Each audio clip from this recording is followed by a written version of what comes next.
What's up, guys? Thanks for watching another Jaguars United film breakdown. Today, I am pumped because we're breaking down Jags linebacker Chad Muma and his film today. I think you're going to really like it. There's a lot to like about his game, and I think he'll fit in perfectly with what we're trying to do here. So let's jump right into it.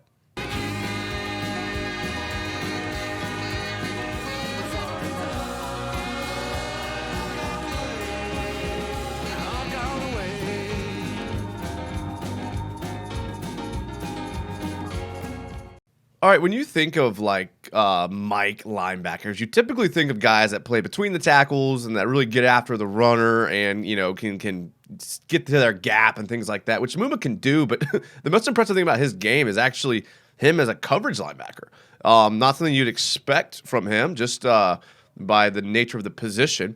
But you'll see in this play against Ball State, I mean, it's just an example. All these plays are just things that he's did over and over again on the film. So he's going to be lined up here at the strong side backer position, okay? So it's called the Mike, but Wyoming's defense is going to declare the strength of the field to basically wherever there's the most field. So there's a lot of field over here, so that's where they're going to call the strength of the field. So Ball State's lined up in their 10 personnel, one running back, no tight ends, and they're in a tight 2-by-2.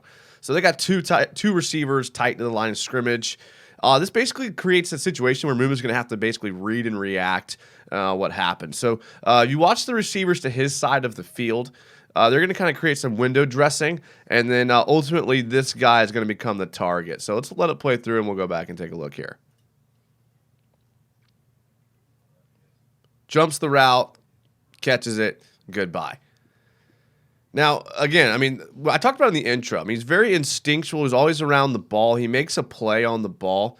This is interesting because the guy comes from the opposite side of the field. He comes from the weak side of the field. Typically, when you're a linebacker and you're reading your keys, you're not reading the weak side of the field initially. So to be able to make this play, you kind of have to feel it, which he does, right? So in this instant, he is reading the quarterback's eyes. He sees that he is looking at this target here. Muma is here. He has to make a break on this ball before the quarterback makes the throw. We've seen it throw. We know what happens. And jumps it, makes the catch. Look, making the catch is a part of the interception too, man. It's not just reading it. You gotta make the catch. You got to return it. Great play. All right, here again, we're going to see again against Ball State, okay? Another situation where you have Chad Muma lined up in the strong side, middle of the field, but again, he's lined up to the strength of the field. You got the weak side backer here. Ball State's lined up at 11 personnel this time. One running back, one tight end, and they got trips out to the left. Now, Ball State's going to throw a little double slant action here, which could create matchup problems for the linebackers. Like, you run double slants as an offense when you want to kind of find a soft spot inside of the linebackers.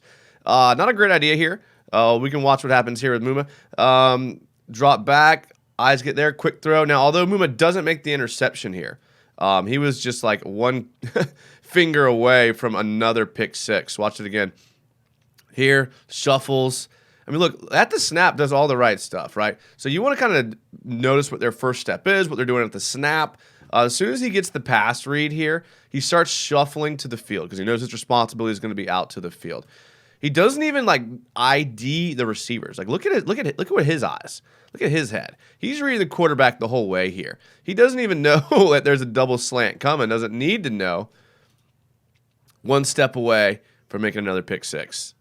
I like this play against Colorado State a lot because it kind of shows his instincts and his ball skills and his ability to kind of read what's happening and to change his responsibility depending on what he's seeing here, okay? So if we take a look at just the formation right off the start, we see that this is a 1st and 10, so anything can happen. Colorado State's lined up in a pretty tight personnel. It looks like they have 2 guys lined up on the line of scrimmage with an ace back here. And then another 2 guys. I mean, just tight. This is looking like a run all the way, okay? So Colorado State is trying to create the impression that they're going to run the ball here, even though they're down 14 in the fourth quarter. Here we have Muma lined up at the strong side backer, like always. And then I'm not really sure what his responsibility is here. It could be a delayed blitz. It could be the back. Either way, you kind of have the same thing here. We'll play it through here. See, at the snap, he kind of reads what's happening. They run play action. So if he reads run, maybe, he's running up to make a play on the run, or his responsibility in man coverage is just simply the running back. Either way, he's going to come down to the line of scrimmage to try to make a play. He starts to shuffle here, which I like. So he starts to realize he's shuffled because even if it is a run play, he's going to create. He's going to be the fourth guy bringing it back inside because he's the last guy outside. But watch number 3. Okay, now let's back it up here. Okay, now watch number 3 right here. This little like lined up on the line of scrimmage. I wouldn't necessarily call him a tight end. He's a little slight of frame, but he's going to kind of come here during the play action. So there's no way that Chad Muma's responsibility is him pre-snap. Just absolutely not. The way the formation is, the pre-snap alignment, there's absolutely no way. Watch what happens when Muma identifies him leaking out. Instantly identifies him and gets out there. And because of that, he's able to put himself in a position to make an interception. I mean, again, that's not his guy. He realizes that it's a play action. They're bringing the guy across the formation, IDs it, gets in position, and because of that, the tip ball, he's able to make a play on the ball. Ball skills, let's go. Former safety, you can see it in plays like that. But again, this is a high IQ play. Like, this doesn't happen if he doesn't recognize this during the snap. And if none of you have played football before, it's really hard to do this while the game is going on. Like, clearly 21, his teammate, is responsible for this guy, and he has no shot if the ball's there, right? But Muma is there, makes a play. Good instincts, good ball skills, way to read what's happening. Love to see that for sure. All right, this is my absolute favorite play of Chad Muma, right? I always have one. I always point it out. This is it. This is my favorite play. This is the play that pretty much sold me on him. And it's a play that doesn't show up on the stat sheets at all, okay? If we take a look, this is just a simple field goal against Montana State. Close game. They're down by 4. Chad Muma, middle of the formation. Now you're thinking to yourself, why would they put Chad Muma in the middle of the field goal block team? I'm glad you asked. Let's take a look. No words needed for this one. Now, wait for the reverse angles, my friend. Wait for the reverse angle. My goodness. My absolute goodness. Like, we have an athlete here. That is probably 3.5 feet off the ground. Now, I looked up how tall 71 is. 71 is 6 foot tall. Okay? Not the tallest center in the world, but pretty standard. So if he's 6 foot standing straight up, I mean, you got to think. I mean, this dude's whamming a basketball easily. I mean, what a jump. What an absolute freak of an athlete here. There's another play I posted on Twitter that didn't make this film breakdown of him chasing down a running back on a wheel route. Just an absolute freak of an athlete, able to keep up with a running back on a wheel route. Not something you see from a linebacker very often. Just a freak athlete, man. Just an absolute freak athlete. And when I said at the intro he's going to be a part of the special teams unit, this is probably a big reason why he's going to be part of that special teams unit. All right, so I know what you're thinking. You're thinking, I get it. The guy's good in coverage. You guys know I'm obsessed with coverage linebackers. I get it. But what about the other aspects of the game? Well, I'm glad you asked. I mentioned in the intro that he can also rush the passer here. Okay, so here we're going to see a game, the same game as Montana State. I actually like this play from the defensive coordinator. I have to give him credit here. They're going to be lined up in what looks like a cover, like one shell kind of here with one high. Montana State lined up in their 11 personnel, like a 2x2 essentially. And Wyoming's going to disguise this blitz, right? They're going to show this blitzing linebacker, and they're going to show Muma looking like he's in coverage here, right? But what they're actually going to do is they're going to be lined up in man. They're going to send a blitz. Muma's going to have a delayed blitz here. This linebacker's going to end up man responsible for the running back out here. And watch Muma's speed and bend around the edge. Okay, let's take a look here. Now, the guy's big and tall, but we just saw the jump. He's athletic, but as athletic as he is with his vertical leap, he's also really fast. Like, he's got a quick burst. He's got a lot of speed. And a big reason why, he was second in FBS in tackles is because he's able to do things and get to the quarterback or the ball carrier just quick. He had a fumble recovery in the same game where, he was like the third farthest guy from the ball, and he's able to get to the ball first just because of his speed and athleticism. There's a reason why he went 70th overall, and you're going to be able to see him get after the quarterback as well. So you mix him with Devin Lloyd, who can also do this, and you have a tandem of linebackers that you could just send any amount of pressure. On Twitter, someone said something about a NASCAR package where you have Muma, Alukin, Lloyd, Allen, and Walker all in the game, and it's just absolutely nuts how they're going to be able to get pressure on the quarterback with all these guys.